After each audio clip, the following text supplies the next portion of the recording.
Understanding the sensitivities around knowing your health status is very important when it comes to intimacy. And this is one of the topics that I know is hard to talk about because TikTok took one of my videos down when I tried to make it, so I'm going to try to redo it again in a different way. Welcome back to Along the Spiritual Journey.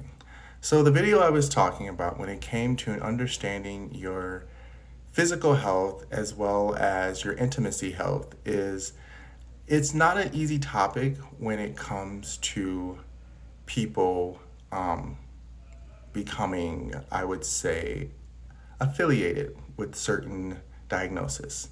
And unfortunately, it's not one that's easy to talk about because we are shamed on both sides of the spectrum of either being shamed of having something that we didn't want because we were just trying to experience energy and have fun and enjoy our bodies and love our bodies.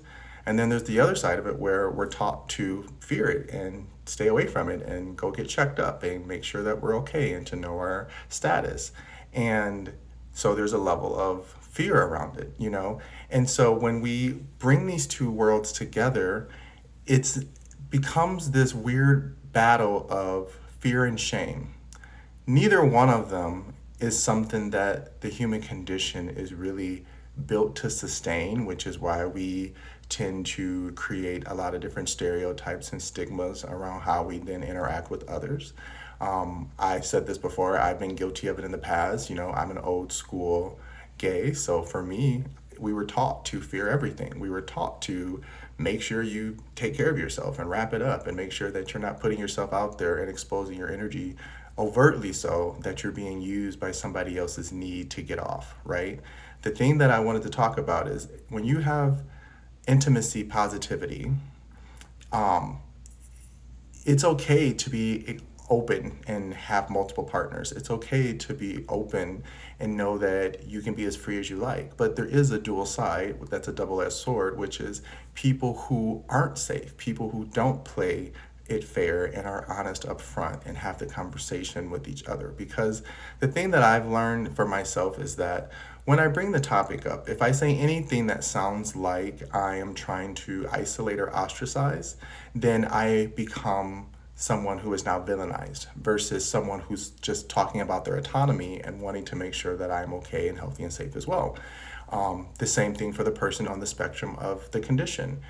It's not easy. It's not fun. It's not something that's ever going to be easy to talk about. But in the reality of being humans and adults, when something happens, it's either we allow ourselves to go into the distorted darkness, which is lying and shame and putting other people at risk and putting other people in situations where now they have to consider, did they vet the person right? Did they ask the right questions? Or did they do something that made them feel like they had to hire lie, right? Because a lot of times people, again, they think that the lying is a judgment on them where they can't handle the truth versus the person just telling the truth.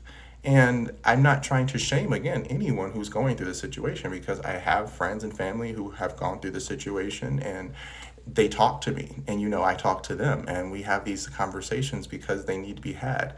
No one wants to catch anything. No one wants to have anything, but it doesn't mean that you're not lovable, that you're not valuable, that you don't matter.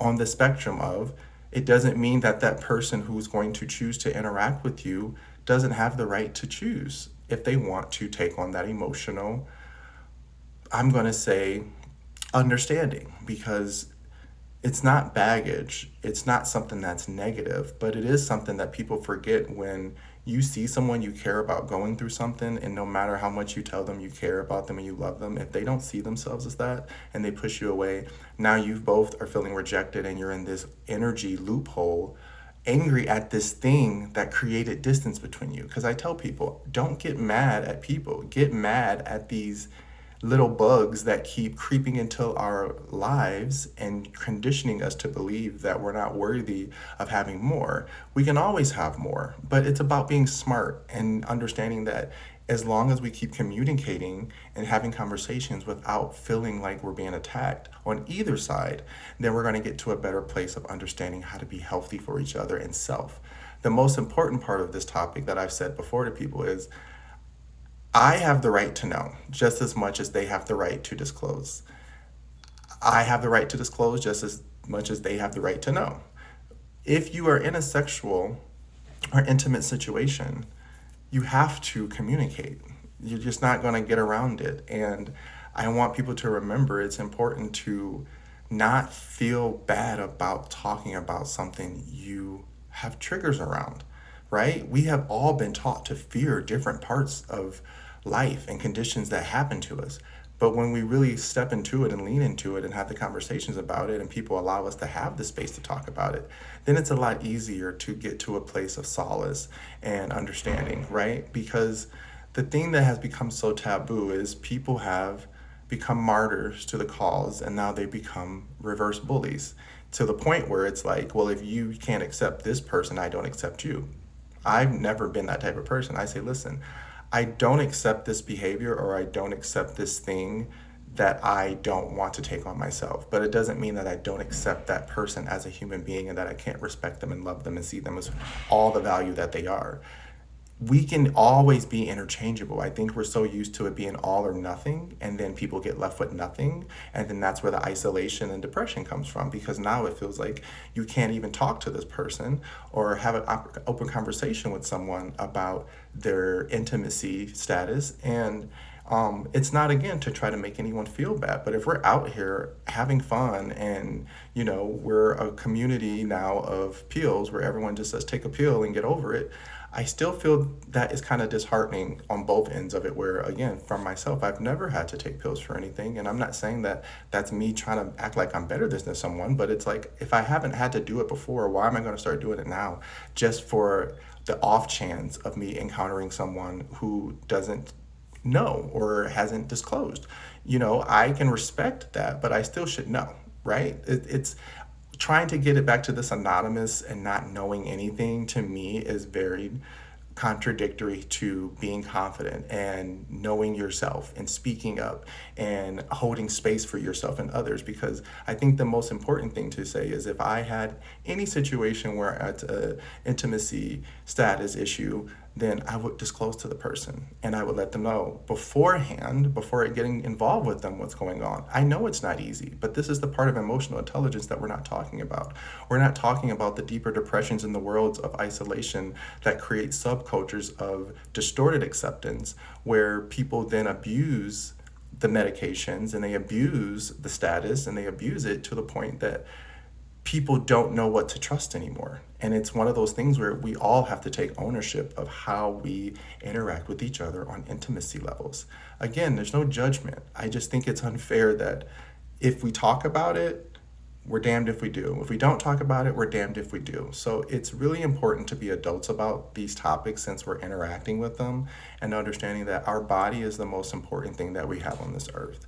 And the only thing that we can do is make sure that we maintain it to the best of our ability until we pass from this earth. And no matter what happens to it or what you encounter, you're still worthy of your life and what you desire and what you deserve. It's just important to make sure that you don't lie. Don't lie about anything. On both ends, don't lie. Because if we do that and keep perpetuating shame and fear around things that we can help each other through and catch in an earlier stage and make sure that we all live healthy, long lives, then let's do that together, versus making it seem like there's people out there who don't understand, and if they don't subscribe to the way that we are now okay with hiding everything, again, because again, there is a level of hiding that comes with all STI, and we don't want it to be about shame. We want it to be about knowing that we can communicate openly and that we can help each other remain healthy and happy and balanced, and this interaction that we all like to do and we know what we're talking about. And just play it safe. That's all I can say, and I hope that this resonates, and love ya.